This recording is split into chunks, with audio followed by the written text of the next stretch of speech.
Vijana wengi wanakufa wakiwa na miaka 25, wanazikwa wakiwa na miaka 75.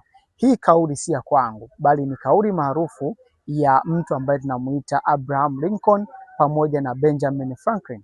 Unajua maana yake ilikuwa ni nini? Maana yake ilikuwa ni kwamba vijana wengi wakifikisha miaka 25 wanaacha kuwa na ndoto, kuwa na malengo, wanaacha kukua binafsi na kujifunza. Hii maana yake ni nini? Kutokea miaka 25 mpaka miaka 75 mtu huyu anakuwa anaishi tu, lakini hajui kusudio lake ni nini, hajui wapi ambako anaelekea. Usitamani kuwa wewe kijana ambaye unanitazama muda huu. Kama una malengo, kama una ndoto unahitaji kuweza kuzifanikisha, pambania ndoto zako. Lakini pia nikwambie, kama unahitaji kuweza kufanikiwa ndoto zako kupitia biashara, una mtaji mdogo, haujui namna gani ambavyo unaweza kutumia, nikwambie tu ya kuwa unaweza kufanikiwa katika ndoto zako, katika kumiliki magari, kumiliki nyumba, kumiliki pesa nyingi na kutembea duniani kote kupitia huo mtaji wako mdogo tu. Nini uweze kukifanya?